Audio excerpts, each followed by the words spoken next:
떡 5개로 어른, 그러니까 아이들, 부인들 제한 5,000명을 그렇게 배불리 먹게 한 그 식사하고 비교하겠어요?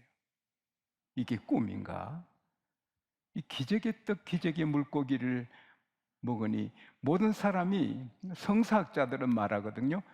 아, 예수님을 왕으로 세우면 걱정했겠다. 그때 먹고 사는 게 중요하거든요. 안 굶어 죽는 게 중요하거든요. 보리떡도 귀했거든요. 그러니까 저 예수를 왕으로 모시자. 웅성웅성 예수님 왕으로 모시자고 막 여론이 일어나니까 제아들은 들으니 기분이 좋아서 우리 주님이 왕이 되시면 우리는 가만히 있어서 정승자리, 막 장관자리 하는 시간에 은근히 좋아했다는 거예요. 그러니까 주님께서 그걸 아시고 즉시 빨리 배 타고 바다 건너편 게네사라로 가라. 오늘 아침에 성경을 다시 읽으니까 그게 제자들이 전세 낸 배가 아닌 것 같아요. 다른 손님도 태우는 배 같아요. 제자들이 쓰는 배가 아니고 그 사람 이동해 주는 배인데 같이 탄 것 같아요. 일부에 마치고 다시 읽어보니 그런 것 같아요. 보내고 예수님은 그 많은 무리들을 다 집으로 돌아가게 했어요. 그리고 주님은 산에 홀로 오르셔서 새벽 3시까지 기도하세요. 밤 사경은 새벽 3시부터 6시까지. 우리 주님은 하나님이시고 기도를 받으셔야 될 분이지만 일을 마치시고 하나님, 성부 하나님과 대화하기 위해서 기도하신 거예요. 보통 학생은 중간고사, 학기말고사 마치면 스트레스 풀러 나갔지요. 우등생들은 중간고사, 학기말고사 시험 끝나도 또 책상에 앉습니다. 미래를 준비하죠. 일반 성도들은 아들 대학 들어가기 위해서 기도하고 무슨 시험 위해서 집에 어려운 일 있으면 기도합니다. 대학 들어가고 일이 해결되면 기도 안 합니다. 일반 성도들이. 그러니까 시험이 풍랑이 오는 거죠. 그러나 우등생 교인은 아들이 대학 들어가고 딸이 잘 되고 집안 일이 응답받아 잘 돼도 또 엎드립니다. 할렐루야. 그게 신앙의 우등생이죠. 죄송합니다. 전 하루에도 한 10번 이상 엎드립니다. 무릎 꿇고 무릎 꿇고 무릎 꿇고. 저는 식사기도도 재혼 잘 때는 반드시 기도 방석에 엎드려서 기도합니다. 무릎 꿇고 무릎 꿇고. 하나님은 다 보시거든요. 하나님 눈에 기도하는 사람이 예쁘거든요. 근데 제 아들이 풍랑을 만나서 죽을 지경이거든요. 파도 무섭거든요. 자기들은 전문가들이잖아요. 바다의 사람들인데 그 어떻게 뭐 거기 사공들이 따로 있었는지 모르겠어요. 사공도 바다의 사람이고 예수님의 제 아들도 대부분이 프로 선원들이죠. 그래도 안 되잖아요. 자기들 힘으로는 노를 저을 수 없고 어디 갈 수도 없고 그냥 영어 성경 보면은 막 토수당하네요. 파도에 그냥 떴다 내렸다 떴다 내렸다 정신이 없는 거예요. 정신이 없는 끝이구나. 여러분 육지하고 바다는 육지의 바람이 세게 불어도 대단하잖아요. 그건 바다에서는 무섭잖아요. 이 죽는구나. 우리가 어떻게 불가항력이구나. 절절매잖아요. 그러나 이제 바다에서 죽을 줄 몰랐는데 그 오병이어 기적을 보고 막 들떠하다가 이제 죽는구나. 그때 여러분 우리 주님은 다 아십니다. 할렐루야. 그때 아주 이제 막 죽게 될 지경에 주님이 맞춰서 가시는데 파도를 타고 가시는 거예요. 파도가 7m를 치면 주님이 7m 쑥 오르셨다가 내려가시는 거예요. 쑥 오르시고 그래도 지팡이 하나 없이 주님은 꼿꼿이 서서 걸어오시는 거예요. 제 아들은 보니까 이거 물귀신이란 말이에요. 그래서 비명을 질른 거예요. 풍랑 속에 엎친 데 겹친 격이에요. 그때 주님이 안심해라! 그게 사실은 용기내! 이 말이거든요. Take courage! 용기내! It's I, 나다! Don't be afraid. 두려워하지 말아라. 바다를 짚고 바다를 다스리는 내가 여기 왔다. 할렐루야. 그러나 멀리 계시니까 몰라요. 파도에 묻히고 뭐 이러니까 쑥 올라갔다 내려. 그러니까 베드로가 만일 주님이시면 나를 명하여 주님께로 바다 위로 걸어가게 하소서. 오라. 베드로도 압니다. 그 정도 파도면 아무리 수영자라도 휩쓸려 끝나지요. 그러나 죽으면 죽으리라 믿음으로 내리니까 땅처럼 파도가 물이 받쳐주는 거예요. 그래서 신비롭게 주님 보면서 갑니다. 근데 파도가 치면 어떻게 주님께로 갑니까? 파도가 치면 밀려나지. 근데 파도가 쳐도 신비롭게 베드로는 주님 가까이 가요. 신비로운 파도. 바람에 구름이 실려가지만 구름 기둥은 태풍이 불어도 꼼짝 안 해. 하나님은 전능하십니다. 파도를 타고 주님 가까이로 가요. 그러다가 내가 물 위로 걷네. 이런 일이 있나 하고 옆에 눈길을 돌리니 파도 확 치는데 아이고 무서워. 의심이 생기니 쑥 들어가 죽잖아요. 쑥 들어가면서 쫙 살려 소리치니 주님이 아마도 한 10m, 20m 거리가 있었겠죠. 그래서 주님은 날아오신 거죠. 샥 오셔서 딱 잡고 이렇게 얘야 얘 의심하니. 여러분 의심하면 빠집니다. 의심하면 침몰합니다. 파도 계속 칩니다. 이제는 주님 손잡고 같이 7m 올라갔다는 얘기였다가 파도 따라. 근데 파도 그렇게 치는데 배 타는 게 그게 얼마나 배에 발을 올리는 게 지팡이도 없이 얼마나 어려워요. 그래도 주님이 붙잡으니 그냥 사뿐 타요. 타시자 말자 바람이 죽어버리는 거예요. 바람이 째깍 하는 사이에 죽어버리는 거예요. 파도가 죽어버리는 거예요. 제자들뿐 아니라 그 배 탄 모든 사람들이 다 예수께 엎드려 경배하는 거예요. 이분은 하나님의 아들이다. 할렐루야. 그리고 게네사렛 도착하시니까 환자들이 막 밀려왔어요. 살려달라고, 치료해달라고. 주님 옷자락만 좀 만지게 해주세요. 주님이 허락했어요. 만져라. 주님 옷자락을 만지니 다 치료받았어요. 오늘 또 주님 옷자락 주님 좀 만지게 허락하시고 여러분이 영적으로 만져서 모든 병, 문제가 해결되기를 축원합니다. 사랑하는 여러분, 제자들은 프로 사공들입니다. 그리고 그 배가 여객선처럼 정기적으로 운행하는 배라면 그 배를 운행하는 사람도 프로입니다. 그러나 안 됩니다. 불가항력이고 실패입니다. 그 파도를 극복할 수 없습니다. 이제는 절망입니다. 죽습니다. 그런데 주님은 오셔서 안심하라. 두려워 말라. 내가 여기 있다. 사랑하는 여러분, 사람이 실패합니다. 실패를 거듭하면 좌절합니다. 그런데 주님은 오셔서 힘내라. 내가 여기 있다. 두려워하지 말아라. 이건 불가항력이야. 이건 내 힘으로 할 수 없어. 나 이제 안 돼. 주님은 걱정하지 마. 안심해라. 내가 여기 있다.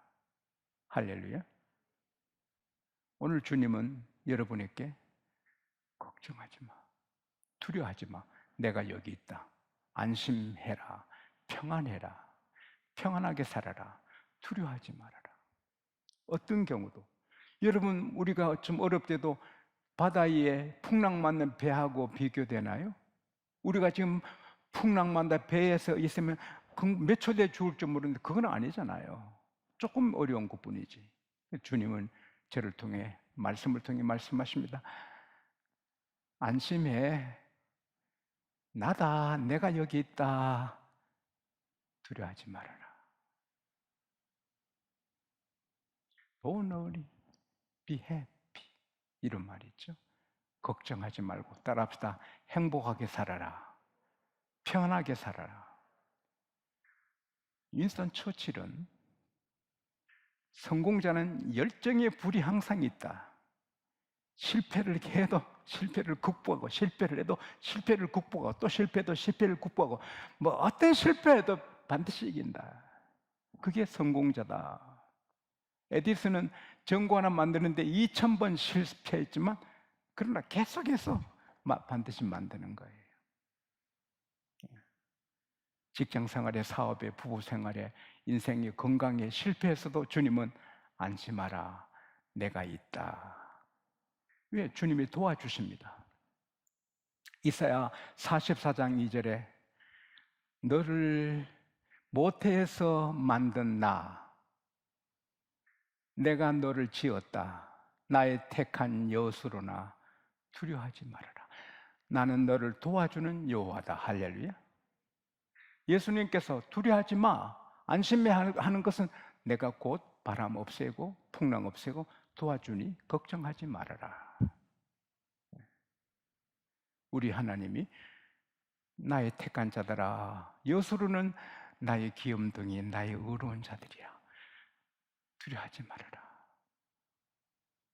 이사야 44장 8절에도 두려워하지 말아라. 이사야 41장 10절에도 두려워하지 말아라. 두려우면 의욕, 의지, 기쁨, 용기 다 뺏기고 망합니다. 어떤 두려운 일이 있어요. 두려운 일이 있어 풍랑을 만나. 그래도 주님은 두려워하지 말라. 풍랑 잠재우는 내가 있다. 할렐루야. 이사야 43장 16절에 나 여호와는 바다에 큰 길을 낸다. 큰 물에 지름길을 낸다.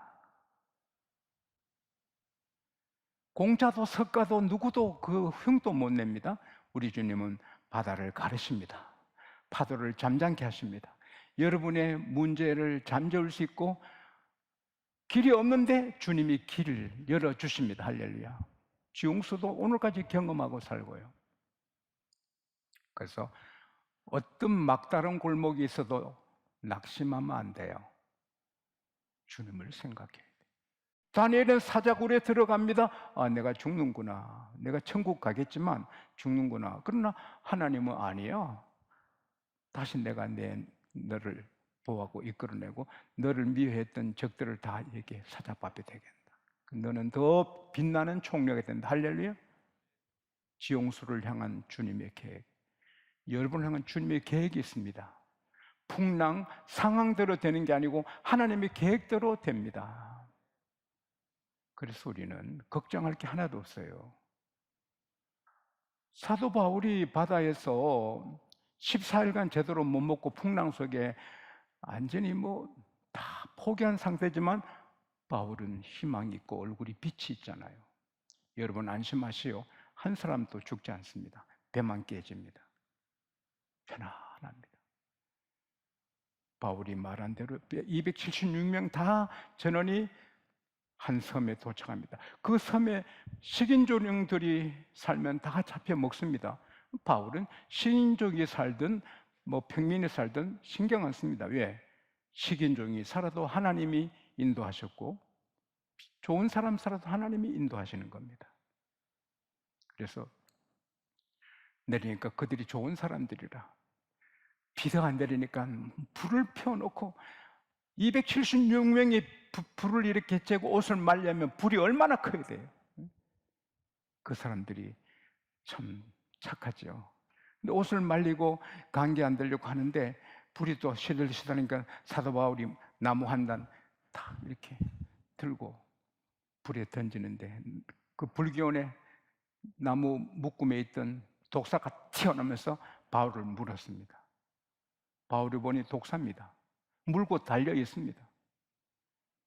사람들이 저 사람 바다에서 구원은 받았지만 공의가 저를 죽이는구나. 저 사람 살인자인가 봐.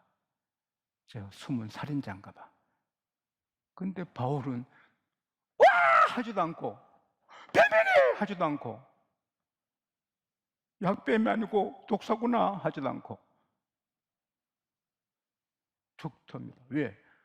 살만 전도하고 죽으면 천국 가니까. 또 주님은 약속하시를 내가 무슨 독을 마실지라도 해 받음을 두려워하지 말아라. 해 안 받는다. 할렐루야. 바울이 툭 털어 퉁퉁 부어서 쓰러져 죽을 줄 알았는데 뭐 이랬으니까 그 원주민들이 신이다. 저분이 신이다. 그 일이 없었으면 276명을 누가 모시고 가면 어떻게 그 밥 대접합니까? 276명을. 아니 세 사람도 부담인데 276명을 누가 그걸 대접합니까? 근데 신이 나타나니 서로 모시고 가는 거예요. 이 보빌로 집에 그 제일 높은 보빌로 분이 바울을 모시고 자기 집에 와서 막 대접합니다. 근데 보빌로 아버지가 열병과 이절로 죽어갑니다. 바울이 가서 안수하니 깨끗하게 나았습니다. 섬에 환자들이 다 나았습니다. 서로 와서 그냥 대접합니다. 석 달간 대접 잘 받고 예수 믿게 하고 배 탈 때 또 쓸 것도 다 실어줍니다. 독사한테 물린 일이 없기를 바랍니다. 독사에게 물려도 하나님이 허락하신 겁니다. 주님이 인도하신 것입니다. 오늘 풍랑으로 죽게 돼도 주님이 거기 계십니다. 그래서 주님은 말씀하십니다. 안심하라. 두려워하지 말아라. 너를 돕는 내가 있다. 할렐루야. 바람을 없애고 풍랑 없애고 구원해 주시는 겁니다. 이제 나는 죽는구나. 하나님은 너 이제 시작이다. 여러분 암으로 무슨 병으로 어떤 일로 나 끝나는구나. 그건 여러분 생각이고 주님은 내 계획이 있다. 할렐루야. 그래서 곧 죽게 되어도 우리는 하나님을 봐야 됩니다. 욥기 17장 1절에 보면은 내 기운이 다 쎄했고 내 날들이 다 피니시 마쳤고 이제 무덤만 나를 기다리는구나. 10아들 딸 다 죽고 재산 다 도망가고 아내 가출하고 종들도 욥을 떠나고 친구들도 욥을 비난하고 몸은 정수리부터 발까지 다 종기가 나서 기아장으로 사기 그릇으로 막 피나도록 긁어야 되고 이건 벌레 같습니다. 그래서 나 이제 무덤밖에 안 남았습니다. 욥이 전에는 하나님에 대해서 귀로만 들었는데 이제 눈으로 보나이다. 하나님께서 건강을 회복하시고 더 좋은 미인 아내를 허락하시고 더 좋은 7 아들 딸 셋을 주시고 더 배나 존경을 받게 하셔서 이사야 욥기 42장 16절에 보면은 따라합시다. 그 일 후에 욥이 140년을 살며 아들과 손자 4대를 봤다. 여러분 우리 하나님은 멋지십니다. 할렐루야. 그래서 곧 망하게 되고 죽게 돼도 하나님의 계획이 있습니다. 할렐루야. 어머니를 너무 사랑했던 소년이 8살의 어머니를 잃습니다. 그는 좌절하고 슬픔 속에 삽니다. 막 삽니다. 결국 33살에 정신병자가 되고 정신병은 입원합니다. 여러분 자살을 기도합니다. 누가 성경을 넣어줘서 성경을 읽는데 로마서 3장 23절에서 28절을 읽다가 하나님을 만납니다. 모든 사람이 죄를 범하였음에 하나님 영광 이르지 못하더니 예수 안에 있는 속량으로 말미암아 값없이 하나님께 의롭다함을 받았다. 할렐루야. 그 말씀 읽는데 자기 죄가 다 없어진 거, 과거가 없어진 걸 느끼고 천국 백성이 된 걸 압니다. 너무 기뻐서 감당을 못합니다. 그래서 쓴 게 우리 불렀던 샘물과 같은 보혈 보혈은 주님의 피로다. 보혈의 죄를 씻으면 정하게 되겠네. 정하게 되겠네. 정하게 되겠네. 그리고 제3 은혜 받고 하나님의 자녀 되는 권세는 또 몇 달 뒤에 받고 천국 시민권 되는 건 또 몇 년 뒤에 받고. 아닙니다. 따라합시다. 동시에 다 받는다. 예수의 피를 구속을 깨닫는 순간에 하나님의 자녀가 되었고 천국 백성 되었고 다 동시에 받는 것입니다. 그 순간에 다 받는 것입니다. 그래서 그날 쓴 게 이후에 천국 올라가 더 좋은 노래로 날 구속하신 은혜를 늘 찬송하겠네. 이게요, 남북 전쟁 때 전쟁 와중에도 복음 전도자를 불렀던 남군들이 복음 듣고 너무 감격해서 50명이 물에 들어가 세례를 받고는 다 기뻐하면서 샘물 같은 노래를 우렁차게 감격에 불렀는데 멀리 몇 킬로미터 있는 그 북군들이 은혜 받고 총을 버리고 다 와서 같이 이 노래를 불렀습니다. 잊지 마세요. 실패를 해도 주님은 옆에 계셔서 안심해, 두려워하지 마, 내가 도와줄게. 곧 죽게 되어도 주님은 걱정하지 마, 담대해, 용기를 내, 내가 너를 도와줄게. 그리고 편안할 때, 편하게 살 때도 우리 혼자 있는 게 아니고 주님 옆에서 속삭여 주십니다. 골리앗, 안전무장한 골리앗 소년이 양치기 옷 입고 지팡이 들고 물맷돌 몇 개 갖고 와서 가는데 하나도 안 무서워. 붙으려면 붙어보자. 이리 와. 요놈, 내가 강아지로 보이나? 막대가. 이리 와봐, 이리 와봐, 이리 와봐. 이 어린 소년이 하나도 안 무서워. 왜? 하나님 함께 계시니까. 가까이 식은데 한 칼에 자르려고 오는데 쭈야! 하고 던지니 이게 골프한 사람들 알죠? 슬라이스 났대요. 슬라이스. 이게 바로 가서만 이게 골라서 확 피하는데 밖으로 가니 아니구나. 편안한데 그 나갔다 다시 돌아와서 근데 안전무장인데 안전히 얼굴 다 가리고 눈만 내놓고 눈하고 눈 사이 요것뿐인데 거기에 돌이 팍 꼽혀서 떨어지지 않고 골 속에 들어가서 죽잖아. 여러분, 세상 사람들, 세상 라이벌 경쟁자가 골리앗 가고 우리는 다윗 같아도 괜찮아요. 그중 칼을 갖고 막 있어. 우리는 물맷돌아도 괜찮아요. 아빠 붙어봐. 해보자. 저도 겁이 없잖아요. 겁이 없잖아요. 누구도 겁 안 나.